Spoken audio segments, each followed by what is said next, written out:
What is going on, everybody? How are we doing? It is Monday afternoon, and I said, you know what? It's the U.S. Open. Let's do a little Go Low podcast, and let's pick the 5 biggest stories heading into the U.S. Open at Oakmont in Pittsburgh, Pennsylvania. I would say most consider this one of, if not, the most difficult course in America, and that's what we want at the U.S. Open. We root for the course. We root for carnage. And we like bogeys and double bogeys. We like guys getting destroyed. So we will hit on the 5 biggest stories, in my opinion, for this upcoming week. Obviously, some gambling thoughts. Your boy hit a little Scottie Scheffler, Bryson DeChambeau parlay at the PGA Championship. Now, granted, I gave that all back on the Minnesota Timberwolves, but we get back on the horse here. So we will talk about some of my favorite picks this week, as well as I might do it on a separate video. We'll separate the podcast for the mailbag at GoloPod. At GoloPod is the easiest way to get in this mailbag, so just fire in those DMs. But before we dive into some golf, let's tell you about my friends, my partners, and the official ticketing app of this podcast, Gametime. Best ticketing app in America. What do you want to do? Do you want to go to an event? Do you want to go to the Sphere? Do you want to go to a Yankee game? Do you want to go to a football game this fall? Do you want to go see whoever in concert, a comedy show, do something fun, get out of the house, go enjoy yourself? Do it on us, because Gametime, best ticketing app in America. It doesn't get any better. It doesn't get any easier to use. You can search by team. You can search by venue. You can search by the price point. They have flash deals at different events. I've been using this app for multiple years now, and I've used them all. It doesn't get any easier. And listen, I'm telling you, obviously, you always want to save a little money. I got you covered. So take the guesswork out of buying tickets with Gametime. Download the Gametime app, create an account, use the code JOHN, that's JOHN, for $20 off your first purchase. Terms apply again. Create an account, redeem the code JOHN for $20 off. Download the Gametime app today. Last minute tickets, lowest prices guaranteed. I was out in the sun the other day and my lips got burned off. So you got to apply sunscreen on your lips, because it gets a little windy in Arizona, and that sun, about 102 degrees. All of a sudden, the next day, you're peeling your lips off your mouth. It's awful. But I want to start. Sorry for those details. Let's start with the 5 biggest stories. Let's just dive into my 5 biggest stories for the U.S. Open in 2025. And we'll just start at 1 and we'll work our way down. I don't even think it's close. The biggest story heading into this weekend is Scottie Scheffler. He won the last major a month ago. He is easily the best player in the world.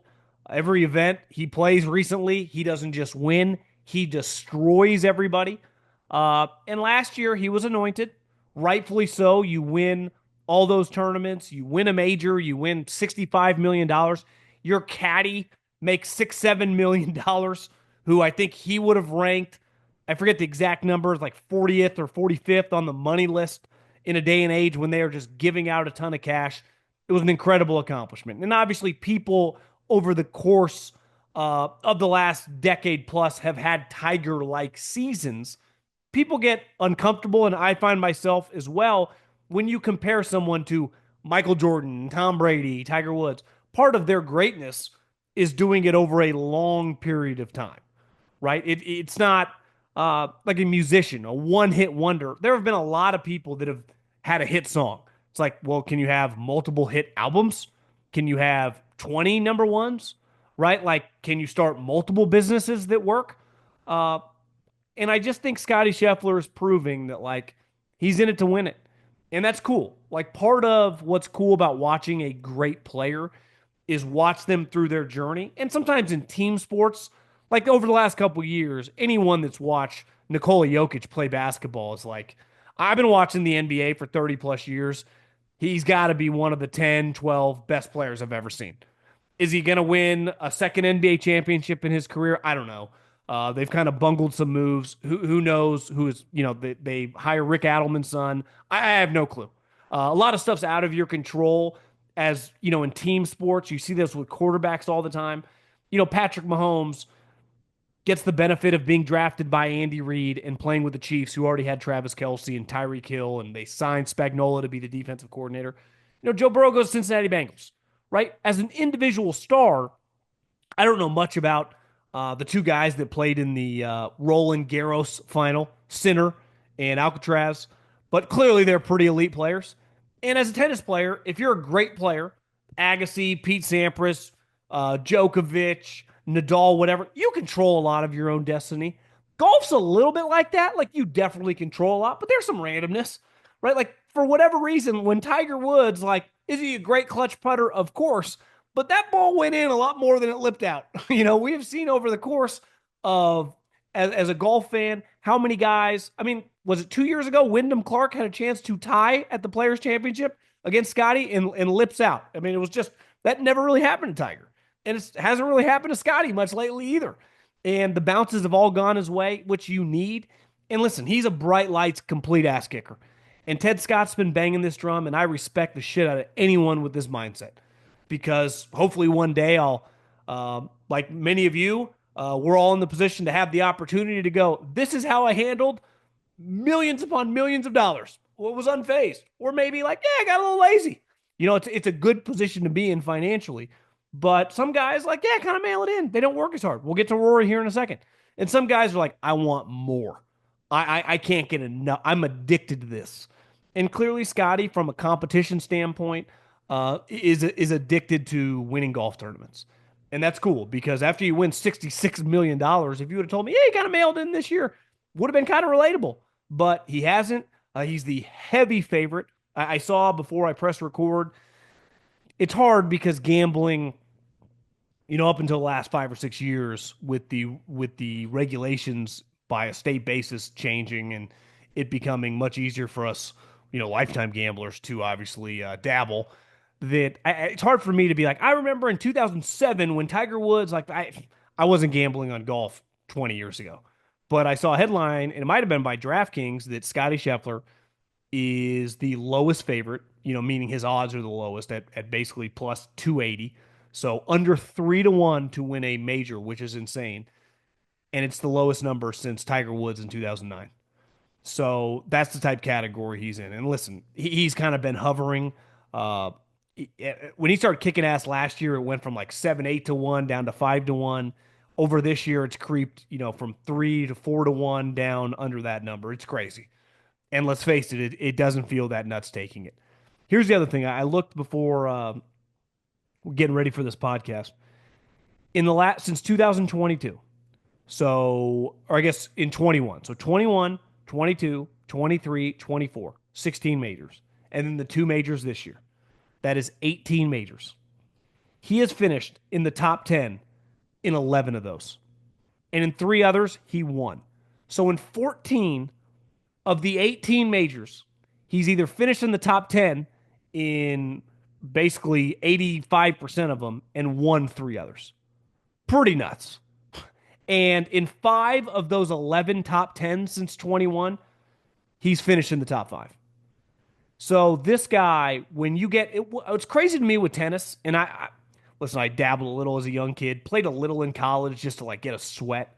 I don't follow it anywhere even closely like I do golf and definitely not football. But having just been a sports fan for a long time, to me it's always crazy that like you get to one of these Grand Slams and whatever era you're in, it's basically a lock that 2 or 3 of the best players are going to be in the Final Four. And usually the best 2 players or 2 of the best 3 players are just going to be in the finals. It's like a lock. In golf, like Tiger had some majors where he just didn't play well. Happened to Phil. Happened to any great player. Where it feels like right now Scottie is much more like a tennis player where it's like yeah, he's going to be in the top 5. And his odds reflect that. For example, Bryson DeChambeau is the defending champion. He's won 2 U.S. Opens this decade. Like he is an ass kicker in this tournament. It's made for him because you can grow up the rough 10 feet. Well, he's the strongest motherfucker out there, so you can put him in the rough. He's hitting it the farthest. It's going to be advantage Bryson.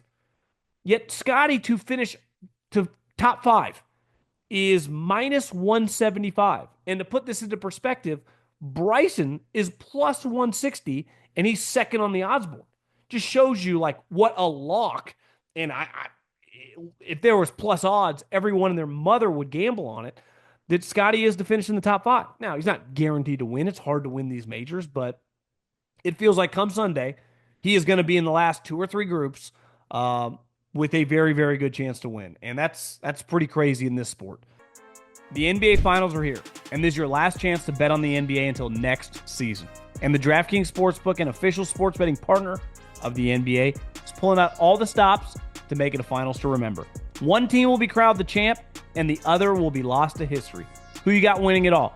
Obviously, everyone's picking the Thunder. Not going to lie, don't hate dabbling a little on the Pacers. 5-1 to win the series. It's the NBA Finals. They just destroy the one seed, the Cavs, work the Knicks. I think people are sleeping on the Pacers a little bit. I get the Thunder are good, but I think people are underrating the Pacers. All season long, DraftKings has been the go-to spot for NBA player props, and that doesn't stop now. Who you got carrying their team to the chip? Try placing a bet on your personal MVP to drop 30, 40, or 50. I would expect, obviously, Shea, but definitely Halliburton to have some big games. Ready to place your first bet? Download the DraftKings Sportsbook app now. Lock in your bets and finish the season as a winner. Here's something special for first-timers. New DraftKings customers, bet $5, win $300 in bonus bets if your bet wins. Don't miss your last chance to bet on the NBA season. Download the DraftKings Sportsbook app and use the code JOHN. That's code JOHN for new customers to get $300 in bonus bets if your bet wins when you bet just $5. Only on DraftKings. The crown is yours. I would say number 2 in terms of stories would be Bryson and just what he's become. And when it comes to majors, you know he's going to be a factor. I mean, hell, the 2 majors this year, he's finished both in the top 5.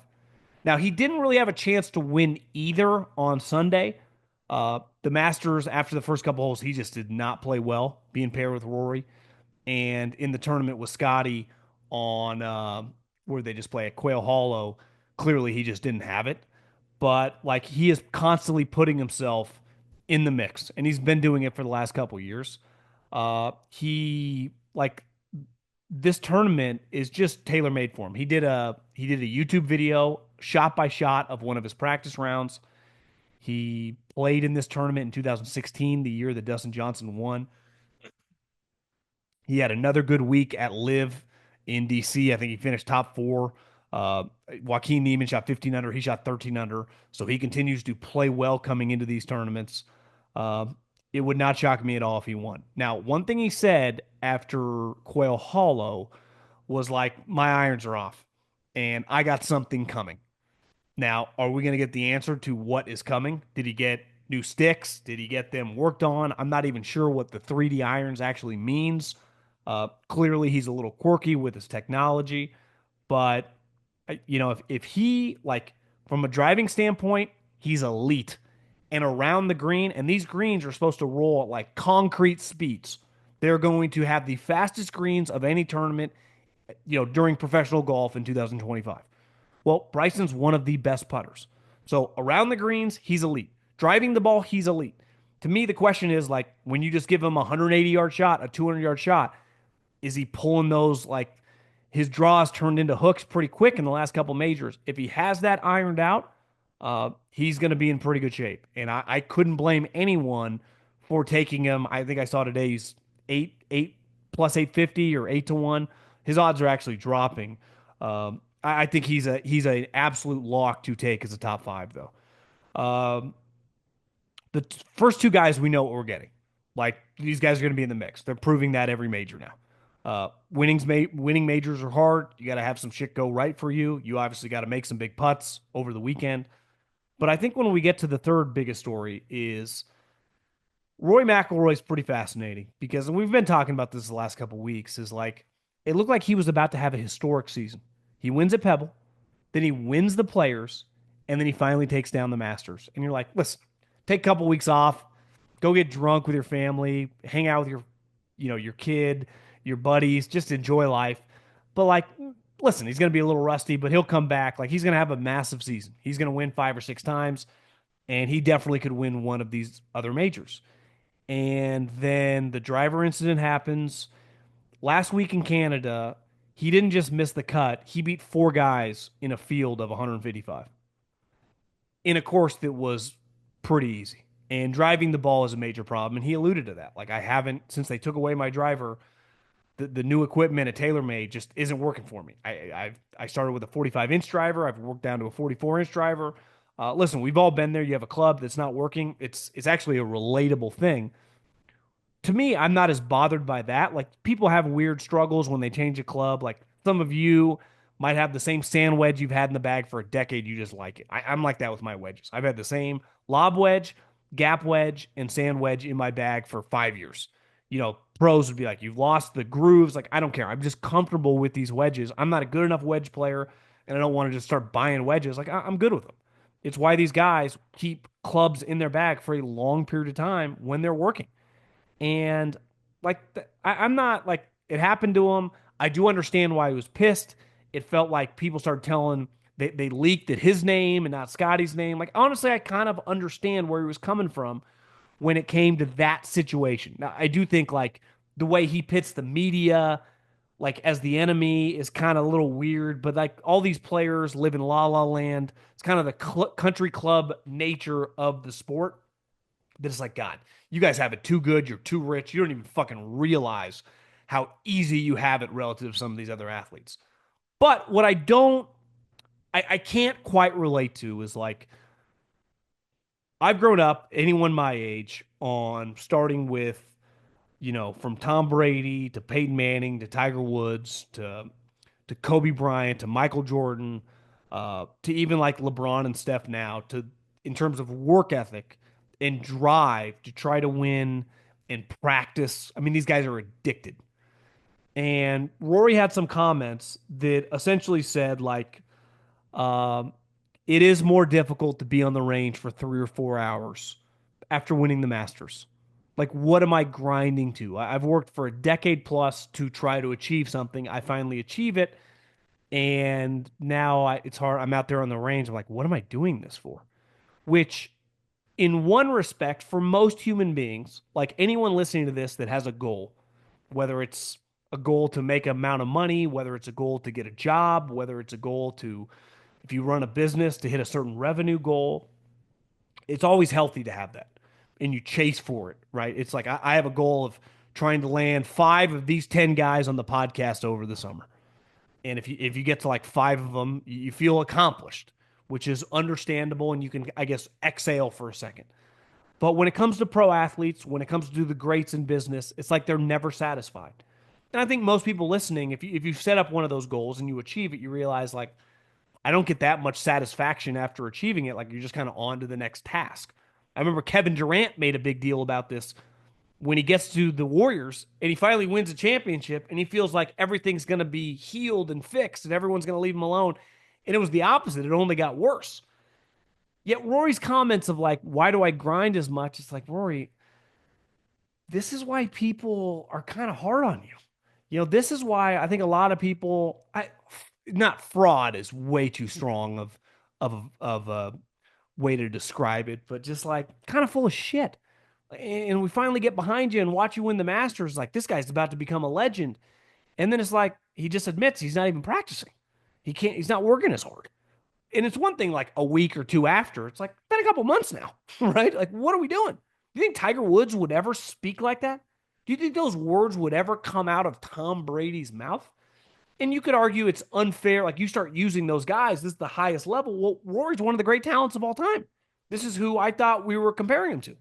It's like Rory finally wins this. Like, how many majors could he win? 10? I was like, I don't believe that anymore.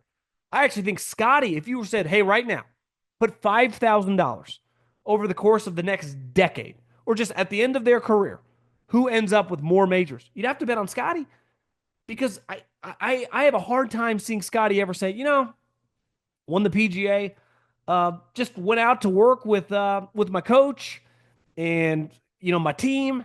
And after an hour, I was just like, why am I working so hard? Now you could argue Scottie has less scar tissue and Rory had more baggage hanging over him. I just thought those comments were like, yeah, this is when someone tells you who they are, you just have to believe them. And listen, it's his prerogative. He can do whatever he wants, but I think it's hard to take him as seriously this week. And he went from being the second, favorite for this tournament to now Bryson's passed him. And you get Rory 10-1 to win this tournament. To me, I know a lot of people that I'm getting a lot of texts like, should we take this guy to miss the cut? I'm like, I don't know if I do that, but it's not the craziest thing I've ever heard. If he's not driving the ball well and he hasn't really been practicing that hard, Fuck, I don't know. Now, maybe you get embarrassed in Canada. You come home for a couple days. It's not like, you fly in American Airlines. You hop on the PJ, you fly back, you grind for a couple days. But he just told us, like, is the grind still the same? Is that Saturday and Sunday looking the same? That's what made Tiger so special, is like his work ethic and his drive and his desire. I mean, part of Rory's whole deal is like just about the majors. It's just about the majors. And then the major came last couple majors ago. It's like you kind of mailed it in. So I don't even know what to make of him. He's at the point now where it's like you could tell me he's in the mix because I wouldn't just write him off. I mean, he's obviously an all-time great talent. But if you tell me that he misses the cut, like kind of believable. Because I don't think this is a tournament that if you show up and you're not dialed in, this tournament, regardless where it's at, will eat you alive.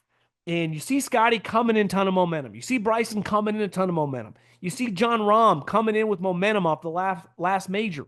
You see all the big names over the course of their careers like DJ or Kepka or these guys when they're playing really well come into the U.S. Open with a lot of positive momentum. It's kind of the opposite with Rory, which is crazy. 2 months ago, we were like, could he win the Grand Slam? And now it's like, yeah, I don't even give a fuck. It's like, how did we do this? And I've defended him over the course of the last couple of years when a lot of people came at him. But that comment, man, uh, it's just that's not what we want out of our athletes. Fair or not, but I give him credit for being honest about it. But man, don't love that. Number four, is the Cinderella dead? And I think you could argue this just in general in a lot of different sports. Tennis, clearly dead. College sports, no chance. College basketball, all 4-1s now with NIL. College football looks just Ohio State, Oregon, Notre Dame, Georgia, like the Boise States, these schools, it doesn't feel like they have a chance to ever get out of the first round anymore. And I think when you look at golf over the last couple of years, it's like, and listen, maybe I'm being nostalgic about it. Maybe it's technology. Maybe it's just a short sample size. But I do feel like, when I grew up in the 90s, even through the Tiger and Phil era, that there would be random guys that would win golf tournaments, major golf tournaments.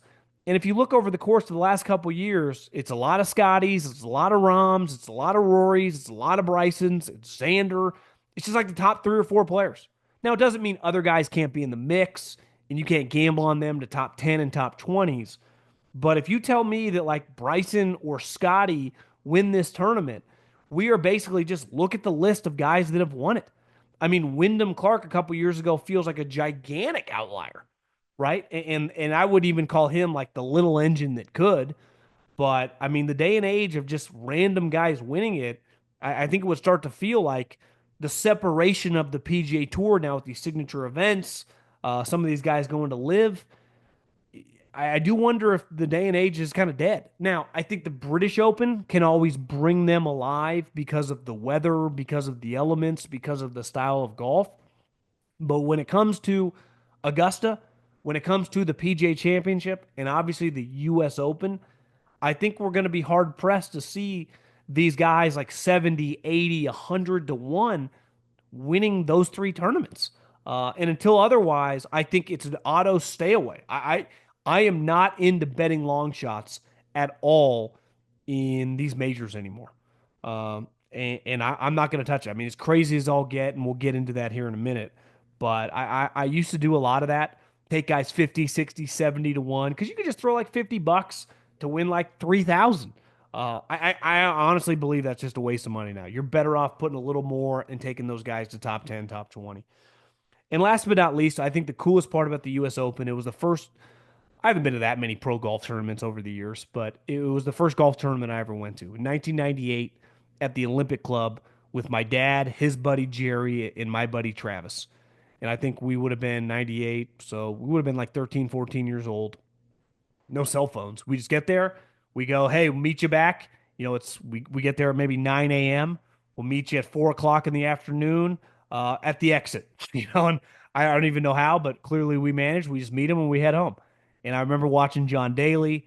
I remember it was the year Lee Jansen won, and actually Payne Stewart had a good chance to win. I think we went on a Saturday. Maybe it was Friday. In the way that Olympic Club, they've redone the club. I don't know if it's exactly the same, but it used to have this runoff on 18, and these guys would hit second shots and it would run all the way down the hill. And Payne Stewart would go on. He lost that one, but he'd go on to win it in '99 against Phil at Pinehurst. And I just remember thinking like, this is so hard. The rough was so long. It was so difficult. And I remember going to Pebble in 2019, the year Gary Woodland won it. One thing with the U.S. Open is it feels like as a player, you're going up against like the '85 Bears, going up against the 2000 Ravens. You're going up against the 2001 Tampa Bay Buccaneers. You're just going up against the best defense. The rough's long, the fairways are tight, the greens are like concrete. It is just a mother. And if your game is slightly off, you are going to get wrecked. I mean, I think Ben Griffin say that if you told him right now that he could sign up for Sunday to be in all 72 holes and be +4, he would 100% take that. I think a lot of people that follow the sport, that have been to Oakmont, some of the YouTubers that have played it, and not like Bob, like I'm talking like the Bryan Bros, the guys that know, can relate it, were like, Overpar could win this tournament, which I think sometimes gets thrown around. I love it when it's this tournament. I root for carnage in the U.S. Open. Nothing can be crazy enough in this tournament. I want guys snapping clubs like Phil when he hit it by the hole. Was that Shinnecock? I forget where they were playing. And before the ball even stops rolling, he hits it. He's just so mad. You root for craziness in this tournament in terms of the difficulty. Like most tournaments, like part of what makes the Masters fun is knowing you can watch guys birdie 10, birdie 13, birdie 15, birdie 17, birdie 18, like fireworks down the stretch. Part of what makes the US Open fun is like, that was an incredible par. Like, this guy's got three straight pars coming down the stretch. This could be the reason he wins the tournament. And it's the only time, in my opinion, that that's cool with watching on golf. A lot of these people that cover and follow golf get really bothered by the PGA Championship. Like, I don't really care. It's the fourth major, and honestly, if it's a it doesn't bother me as much. Honestly, it doesn't. It's hard. There are only so many venues you can go to. But when it comes to the U.S. Open, and Oakmont is, I would say, universally considered top two or three hardest course in America, and most would consider it the hardest course in America. It is. I mean, watching some of these videos, obviously the rough, the speed of the greens, this the overall difficulty of the course, which I never understand because like I've watched some videos, it's a private course. Like beside this tournament at this venue once every 7 to 9 years, it is just a course that has a bunch of members, which I would imagine pretty exclusive course. But like most of these members at this course aren't like Ernie Els, right? I would say the average membership, same thing. I remember going to Olympic, like most members are double digit handicap. Why would you want to play a course this difficult? But they all like it and they enjoy it. Hell, at Olympic Club, the membership makes such a big deal. It was too hard. They had to redo the course because like this is not even fun to play. So for whatever reason, the membership at this course, they just they eat up the difficulty of it. Like it's hard for them. And obviously they ramp it up for this week. It's been raining, so that can chill out the course a little bit because it softens it up. But the course is always such an incredible story, any U.S. Open, but specifically this one, which I mean, it just doesn't get any more difficult, which usually weeds out the field. But back to the Cinderella thing, there can be a guy or two in this type environment where it's like you're hitting fairways, you're two putting greens, you're just making a lot of pars. All of a sudden, you're like tied for fourth. You're like, who's this guy? It's because you've played boring golf. And there are going to be some big ass names like Spieth, a Cantlay, Justin Thomas, like a bunch of dudes on our Ryder Cup are 100% not making the cut. They are going to get fucking ejected, which is awesome. You just hope you don't have any exposure to them. It's why my gambling strategy this week is pretty simple. I'm going to take Scottie Scheffler to win because I think at this point in time, if you just took Scottie Scheffler to win over the last couple months, you would be up a lot of money. I do think Bryson DeChambeau in these majors, if you're getting him at plus odds, which I think I looked earlier, he's plus 160, auto top five. I think Bryson DeChambeau, you could argue, take a little dabble to win, auto top five. I don't know if he's going to win just because he's been off on the weekend these last couple majors, but he's just in the mix. And if you tell me he has the lead after Friday, like I think it's very, very believable. I'm gonna ride. I don't know if this is smart or not, but I'm gonna take Bryson to, or excuse me, John Rahm to top 10 in this tournament. And maybe I'm just getting a little too excited based on the major last time. But this is a guy who's won a U.S. Open before. Like Bryson, like Scottie, like Rory, he's a bright lights guy. The harder the course, advantage him. I would expect John Rahm to be a factor. And like I said, I'm not really messing around. The only long shot I might do would be like Cameron Young to top 20, maybe to top 10 because he's like 9-1. He's a guy that just played really well last week, even though in Canada has nothing in common with Oakmont. To me, it's just the odds. This is a guy that's in theory a blue chipper who's been playing bad, kind of getting his mojo back. And Tommy Fleetwood to top 10. But my heavy, heavy exposure, and I would say 90% of my bankroll, which will probably be four figures spread around, will be on Scottie Scheffler, Bryson DeChambeau, and John Rahm. I've been the last several majors on Rory. To me, he's just a stay away because I won't hate if you want to take him to miss the cut. I'm also not really in the business of taking top players to miss the cut. I think you get burned more often than not. But I do think one thing when you look back last week at the Live tournament, there was a tweet from Phil. They got a big rain delay on Sunday. And Phil tweeted out that he had, I think, like a 10-foot putt to tie for the lead. And he also mentioned in his press conference at the beginning of the week that more than likely this is going to be his last U.S. Open of his career. And when you think of Phil, obviously I would say when you first thing you think about Phil is just Tiger's rival, fair or not. Like he was just synonymous with Tiger Woods throughout his career. Won a bunch of majors, won the Masters three times, won a major at what 50 years old at Kiowa. But like this tournament eluded him. And I went on with Colin and we talked about where Phil ranks. And I think he's definitely a top 6 or 7 golfer of all time. And I compared him to Peyton Manning. Like if Tom Brady doesn't exist, Peyton Manning probably has 4 Super Bowls.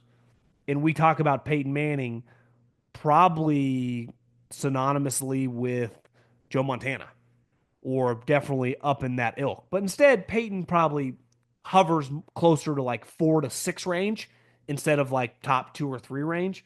And I think Phil could have, if Tiger Woods is never born, are we looking at a guy instead of 6 majors? Phil has 10 and career Grand Slam. His career just goes a little different way. I think potentially we do. And listen, I don't know one week to another when you're an older player, it doesn't necessarily carry over. I liked him a lot a month ago when they were at Quail Hollow and he was terrible. So, older guy, you just, playing back to back weeks is intense on your body. There's a lot, huge advantage. Scottie Scheffler is 28 years old, Bryson DeChambeau is 31 years old, and Phil's 55 years old. Like, it's a different wear and tear on his body. He's been playing in these tournaments for 3+ decades. But I do think the Phil story of like, I mean, he's one of the most definitely important golfers of my lifetime, but I would say he's one of the biggest athletes of my lifetime. So if this is his last U.S. Open, a tournament that he just could never win, it wasn't like he wasn't in the mix. I mean, he finished second 6 times. I mean, I would say 2 of them are more the historic moments in the last 30 years non-Tiger. I mean, losing to Payne Stewart in 1999 when he's about to have his baby and Payne grabs his head and kind of just says like you're going to be a great champion, go enjoy your daughter, and that moment is entrenched. The last year at Pinehurst we talked a lot about it, and then obviously pumping it out of bounds at Wingfoot I think in 2006 or 7 or 8, I forget the exact year, but where it felt like he was finally going to win the tournament.